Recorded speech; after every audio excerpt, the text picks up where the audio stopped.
உற்சாக ஹாஸ்பிட்டலில் தங்கி படித்த குறைஞ்ச ஒரு 40-45 பேர் படித்த அந்த கட்டடமானது, அந்த கட்டடத்தில் ஏற்பட்ட திடீரென்று மின்கசிவா அல்லது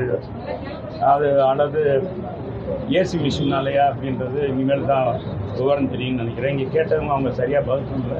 புகை வச்சுருச்சு, அதனால பாதிக்கப்பட்டோம். நாங்களாம் ஏழப்பட்டவங்க. 4000 ரூபா மாதம், தங்குறது சாப்பாடு எல்லாத்துக்கும் சேர்த்து. ஆனால் 4000 ரூபானாலும் சாப்பாடு அவ்வளோ தூரம் இருக்குது. தண்ணியெல்லாம் ப்ரைவேட்டாக குடிக்கிறதுனா இவங்க ப்ரைவேட்டாக தான் வாங்கி வச்சுக்கணுமா, இல்லைன்னா கார்பரேஷன் மட்டும்தான் கொடுக்க முடியும் அப்படின்ற சூழ்நிலையில் இருந்து இந்த வகையில் நாங்கள் இது பண்ணிக்கிட்டு இருக்கோம். பாரதி இன்ஸ்டியூட் இதில் படிக்கிற நர்சிங் படிக்கிற பிள்ளையே ஒரு 10 பேர் இருக்காங்க. மற்றவங்கெல்லாம் ஒரு ஆசிரியர் கூட இருக்காங்க. ஒரு கவர்மெண்ட் ஆசிரியரே இங்கே தங்கியிருக்காங்க. பல்வேறு தரப்பினர் இங்கே தங்குறாங்க. எல்லாமே வறுமை கோட்டுக்கு கீழே இருக்கிறவங்க.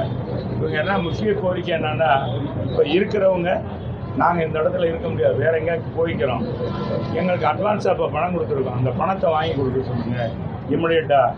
அந்த பணத்தை கொடுத்தா நாங்கள் வேறு இடத்துல ஹாஸ்டலில் போய் பணத்தை கட்டி நாங்கள் தங்கிக்கிடுவோம் அப்படின்னு ஒரு அண்டர்டேக் ஒரு பொண்ணுடைய அம்மாவே நான் அது ஏற்பாடு பண்ணுறேன் அப்படின்னு சொல்கிறாங்க. இந்த சூழ்நிலையில் இப்போ பார்த்துருக்கோம் 2 பேர் அந்த இதனால் கேஷுவாலிட்டி ஆகிடுச்சு. ஒரு பொண்ணுக்கு 24% சொல்கிறாரு நம்ம டாக்டர். மாநகராட்சி இங்கேருந்து மாநகராட்சி வந்திருக்காரு டாக்டர். அந்த டீம் உடனே பார்த்து எல்லாம் ஹெல்ப் பண்ணியிருக்காங்க. வேற என்ன சொல்லுங்க, முன்கூட்டியே இது போன்ற ஆய்வுகளை என்னென்ன விடுதிகள் இருக்கின்றது ஆய்வுகளை மேற்கொள்ளலாம். மாவட்ட நிர்வாகம் ரொம்ப சாதாரணமா ஒரு வாரத்துக்கு ஆய்வுகள் மேற்கொள்ள மாநகராட்சி நிர்வாகம் மிகப்பெரிய கடமையை பொறுப்பு இருக்கு. அதில் என்னன்னா, ஒரு வருஷத்துக்கு முதல்லையே கடந்த 2023 10ஆம் மாதமே அவங்க நோட்டீஸ் அனுப்பியிருக்காங்க. இந்த பில்டிங் சாதாரண உகந்ததல்ல, இது எப்போ வேணாலும் இடியலாம், ஆபத்தானது. எனவே அப்படி விபத்து ஏற்பட்டால் அந்த கட்டடத்துடைய ஓனர் தான் பொறுப்பு எடுத்துக்கணும் அப்படின்னு கொடுத்துருக்காங்க. அதெல்லாம் உடனடியாக அதை ஷிஃப்ட் பண்ணணும்னு கொடுத்துருக்காங்க. இதற்கு ஒரு நோட்டீஸை கொடுத்துட்டு மாநகராட்சி எந்தவித நடவடிக்கையும் எடுக்கல. இன்றைக்கி இந்த மாதிரி அசம்பவம் நடந்திருக்கு. பில்டிங்கே மோசம் போது அங்கே இருக்கிற மின் கசிவுனாலையா, ஏன்னா அங்கே இருக்கிற எலக்ட்ரிக் வயர்லாம் பழசாக இருந்திருக்கும் இல்லையா, பொதுவாக நார்மலாக அதானே பார்க்கணும். அது கசிவுனாலையா என்னன்னு தெரியல. இன்னைக்கு பாவப்பட்ட 2 உயிர் போச்சு. ஒன்று ஒரு பொண்ணு, அது பூரா பெண்களாக இருக்கிறாங்க, பெண் குழந்தைய. அது ஒரு பெண்ணுக்கு 24% ஊனம் வந்திருக்கு. அது எந்த இடத்துல என்னன்றது இனிமேல் தான் போய் பார்க்க போகிறோம். இந்த மாதிரி சூழ்நிலைகள் நம்ம கட்சியின் சார்பாக பாதிக்கப்பட்டவங்களுக்கு இறந்தவங்களுக்கு ஏதாச்சும் நிதி ஒதுக்குவதற்கான வாய்ப்பு? அது எங்களுடைய பொதுச் செயலாளர்கிட்ட கேட்டு தான் இதெல்லாம் சொல்லணும்.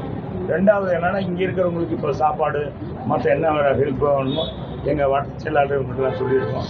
இங்கே பாலராமச்சந்திரன் இருக்கார், நாசர் இருக்கார், கந்தன் இருக்கார், கந்தகுமார் இருக்கார், மற்ற இங்கே கருப்பியா போன்றவங்களாம் அங்கே இருக்காங்க. இவங்க இந்த வார்டில் இருக்கவங்க, அது சுப்பையா இருக்கார். இவங்கெல்லாம் இப்போ அவங்க இது பண்ணிக்குவாங்க அண்டர்டேக்.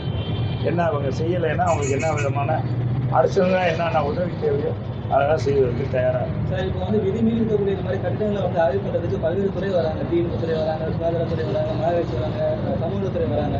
இவங்களாம் யாருமே முறையாக ஆய்வு பண்ணலையா? இது சிடிபி தான் சார். இது ஆய்வு பண்ணி ஏற்கனவே ஒரு வருஷத்துக்கு முதலே நோட்டீஸ் கொடுத்துருக்காங்க. நோட்டீஸ் கொடுத்து அதை என்ன இம்ப்ளிமெண்ட் பண்ணணும்ல, வெறும் நோட்டீஸ் கொடுத்தா மட்டும் அந்த கடமை முடிஞ்சதாக அர்த்தம் இல்லை. இப்போ அவங்க அனுப்பியிருக்காங்க நோட்டீஸ். ஏற்கனவே மாநகராட்சியில் நோட்டீஸ் கொடுக்கப்பட்டது. இப்போ மாநகராட்சி கமிஷனர் கொஞ்சம் சுறுசுறுப்பாக இருக்கார். அவர்கிட்ட நீங்கள் சொல்லி இதெல்லாம் ஆய்வு பண்ணணும் சார். பழைய பில்டிங்கெல்லாம் ஆய்வு பண்ணி இது உகந்தது தானா, எத்தனை வருஷம் இருந்தது, இது மீது நடவடிக்கை, இது மேலே இந்த மாதிரி ஹாஸ்டலில் தங்கி அது யார் அப்படின்றத அதை பார்த்து அவங்க மீது நடவடிக்கை எடுக்கணும். உண்மையிலே நல்லா தரமானதாக நடத்தினா நல்லது தான். ஏன்னா இவங்கெல்லாம் கிராமத்திலிருந்து வந்திருக்காங்க, அவங்க தங்கி படிக்கணும். பெண்களாக இருந்தால் நல்லது. அது இவங்க வேலை பார்க்குற இடத்துக்கு அருகாமையில் இருந்தால் நல்லது அப்படின்னு நினைக்கிறாங்க. அது சென்டராக இருக்கிறதுனால பெரியார் பேருந்து நிலையத்திலிருந்து பஸ்ஸு போக்குவரத்து வசதியாக இருக்குது அப்படின்னு அடிப்படையில் தான் இந்த தங்கியிருக்காங்க. இதுதான் மெயினாக தங்கினதுக்கு காரணம். வாடகை குறைவு இந்த மாதிரி. ஆக அவங்கள மராமத்தாச்சும் பார்த்துருக்காங்களா அப்படின்ட்டு இது முழுக்க நகர்பிரிவு. நகர பிரிவில் தான் மாநகராட்சி போய் தான் பார்க்கணும். அது மட்டும் சுகாதாரம் பார்த்துருக்கணும்.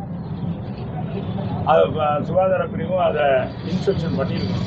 இப்போ நிறைய குறைகள் அந்த பிள்ளையை சொல்லுது. எதுவுமே கண்டுக்கிற மாட்டாங்க. தண்ணி இருக்காது. 9 பேர் தங்குறதுல 13 பேர் 14 பேர் தங்குறோம். 9 பேர் தான் தங்கக்கூடிய 9 கட்டில் தான் இருக்கோம். நீங்கள் இருக்க முடிஞ்சா இல்லைன்னா கிளம்புங்க அப்படின்றாங்க.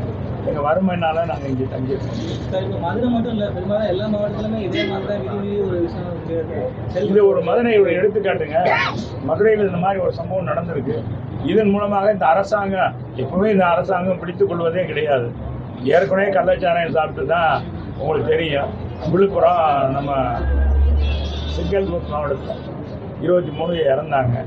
அதை அப்புறம் உடனே போர்க்கால அடிப்படையில் நம்ம முதலமைச்சர் நடவடிக்கை எடுக்கிறேன்னு சொன்னார். அப்புறம் அடுத்த ஒரு விபத்து 70 பேர் இறந்து போயிட்டாங்க கள்ளக்குறிச்சியில் அடுத்த வருஷம். அது இந்த மாதிரிலாம் இருக்குது. இந்த அரசாங்கம் முதல்ல சுறுசுறுப்பாக இருக்கணும். முதலமைச்சர், சம்மந்தப்பட்ட துறை அமைச்சர் இதெல்லாம் ஆய்வு கூட்டம் நடத்துகிறாங்க. இன்னும் ஆய்வு கூட்டம் நடத்துகிறாங்க. வளர்ச்சி பணி குறித்து என்னன்னா இந்த நம்ம நகரத்தில் இந்த மாதிரி இடங்கள்லாம் இருக்கா, கண்டறிஞ்சிருக்காங்களா அப்படின்னு பார்க்கணும்.